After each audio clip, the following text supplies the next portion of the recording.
You call him right now, and you call the governor, and you tell him to delegate the powers that they have to the mayor of New Orleans, and we'll get this damn thing fixed. It's politics, man, and they're playing games, and they're spinning. They're out there spinning for the cameras.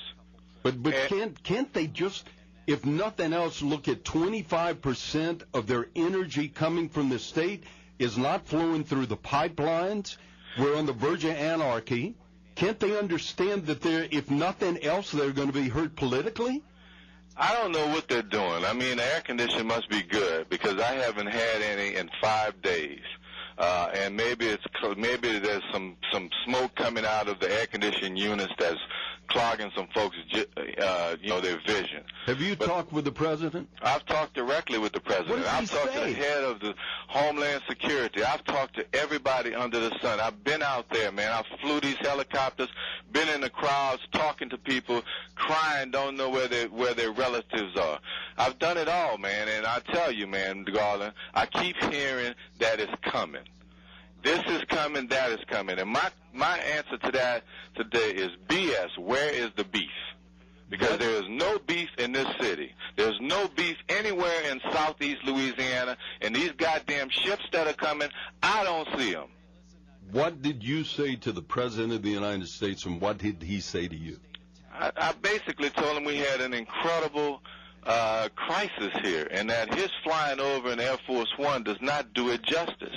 And that I have been all around this city, and I am very frustrated because we are not able to marshal resources, and we're outmanned in just about every respect. You know the reason why the looters got out of control? Because we had most of our resources saving people, thousands of people that were stuck in attics, man, old ladies. When you pull off the doggone ventilator vents and you look down there and they're standing in there in water up to their freaking neck. And they don't have a clue what's going on down here. They flew down here one time, 2 days after the doggone event was over, with TV cameras, AP reporters, all kind of goddamn, excuse my French, everybody in America. But I am pissed. Did you say to the President of the United States, I need the military in here? I said I need everything. Now, I will tell you this, and I give the President some credit on this. He sent one John Wayne dude down here that can get some stuff done, and his name is General Honore. And he came off the doggone chopper, and he started cussing, and people started moving. And he's getting some stuff done. They ought to give that guy, if they don't want to give it to me, give him full authority to get the job done, and we can save some people. What do you need right now to get control of this situation? I need reinforcements. I need troops, man. I need 500 buses, man. We're talking about, one of the briefings we had, they were talking about getting, public school bus drivers to come down here and bus people out here. I'm like, you got to be kidding me. This is a national disaster. Get every doggone Greyhound bus line in the country and get their asses moving to New Orleans. That's they thinking small, man, and this is a major, major, major deal. And I can't emphasize it enough, man. This is crazy. I've got 15 to 20,000 people over at the convention center. It's bursting at the seams. The poor people in Plaquemines Parish, they're air vacuuming people over here in New Orleans. We don't have anything, and we're sharing with our brothers in Plaquemines Parish. It's awful down here, man. Do you believe that the president is seeing this, holding news conference on it, but can't do anything until Kathleen Blanco requests him to do it? And do you know whether or not she has made that request? I have no idea what they're doing, but I will tell you this. God is looking down on all this, and if they are not doing everything in their power to save people, they are going to pay the price. Because every day that we delay, people are dying. And they're dying by the hundreds, I'm willing to bet you. We're getting reports and calls that is breaking my heart from people saying, I've been in my attic. I can't take it anymore. The water is up to my neck. I don't think I can hold out. And that's happening as we speak. And what really upsets me, Garland? we told everybody the importance of the 17th Street Canal issue. We say, please take care of this. We don't care what you do. Figure it out. Who'd you say that to? Everybody. The governor, Homeland Security, FEMA, you name it, we said it. And, they allowed that pumping station next to it, Pumping Station 6, to go underwater. Our Sewage and Water Board people, Marcia St. Martin, stayed there and endangered their lives. And what happened when that pumping station went down, the water started flowing again in the city, and it started getting to levels that probably killed more people. In addition to that, we had water flowing through the pipes in this city. That's a power station over there. So there's no water flowing anywhere on the east bank of Orleans Parish. So a critical water supply was destroyed because of lack of action. Why couldn't they drop the 3,000-pound sandbags or the containers that they were talking about earlier? Was it an engineering feat that just couldn't be done? They said it was some pulleys that they had to manufacture, but, in a state of emergency, man, you are creative. You figure out ways to get stuff done. Then they told me that they went overnight and they built 17 concrete structures, and they had the pulleys on them, and they were going to drop them.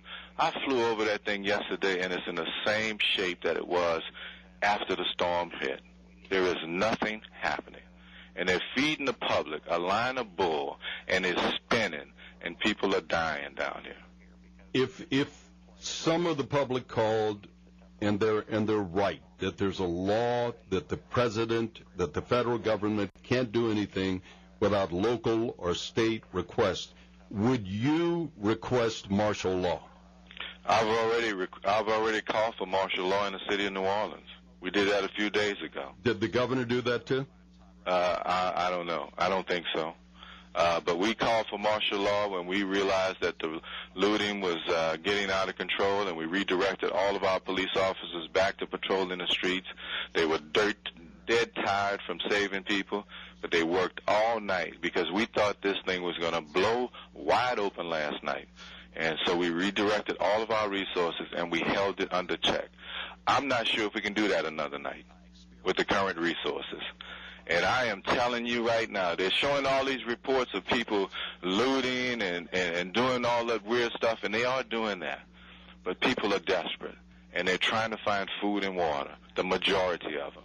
Now, you got some knuckleheads out there, and they are taking advantage of this this situation where, we can't really control it, and they're doing some awful, awful things. But that's a small majority of the people. Most people are looking to try and survive. And you've got one of the things nobody's talked about this. Drugs flowed in and out of New Orleans and the surrounding metropolitan area so freely it was scary to me. And that's why we were having an escalation in murders. People don't want to talk about this, but I'm going to talk about it. You had drug addicts that are now walking around this city looking for a fix. And that's the reason why they were breaking in hospitals and drugstores. They're looking for something to take the edge off of their Jones, if you will. And right now, they don't have anything to take the edge off. And they've probably found guns. So what you're seeing is drug-starving, crazy addicts, drug addicts, that are wreaking havoc. And we don't have the manpower to adequately deal with it. We can only target certain sections of the city and form a perimeter around them and hope to God that we're not overrun. Well, you and I must be in the minority because apparently there's a section of our citizenry out there that thinks because of a law that says the federal government can't come in unless requested by the proper people, that everything that's going on to this point has been done as good as it can possibly be. Really? I know you don't feel that way. Well, did the tsunami victims request? You go through a formal process to request? Did the Iraqi people request that we go in there? Did they ask us to go in there? What is more important? This is, and I'll tell you, man, I'm probably going to get in a whole bunch of trouble. I'm probably going to get in so much trouble it ain't even funny. They probably won't even want to deal with me after this interview is over. Well, you and I'll be in the funny place together. But we authorized $8 billion to go to Iraq. Lickety-quick. After 9/11, we gave the president unprecedented powers. Lickety-quick. To take care of New York and other places. Now, you mean to tell me that a place where most of your oil is coming through, a place that is so unique, when you mention New Orleans anywhere around the world, everybody's eyes light up. You mean to tell me that a place where you probably have thousands of people that have died and thousands more that are dying every day, that we can't figure out a way to authorize the resources that we need? Come on, man. You know, I'm not one of those drug addicts. I am thinking very clearly. And I don't know whose problem it is. I don't know whether it's the governor's problem. I don't know whether it's the president's problem. But somebody needs to get their ass on a plane and sit down, the two of them, and figure this out right now.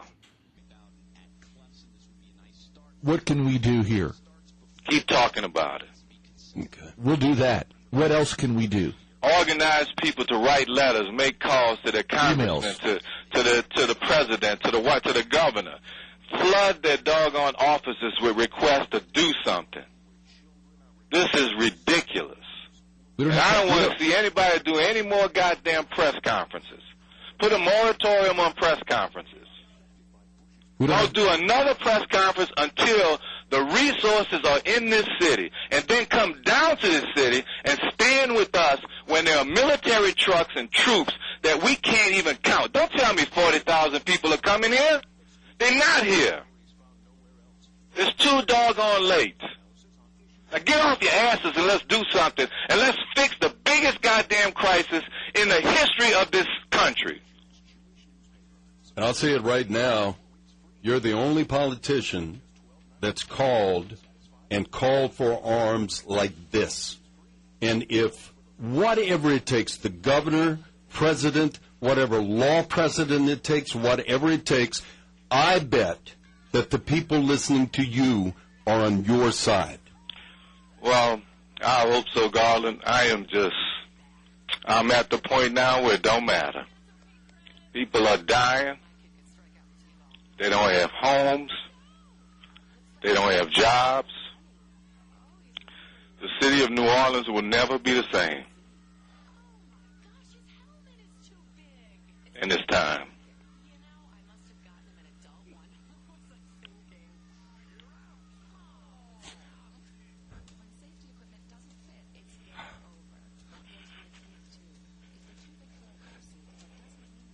We're both pretty speechless here.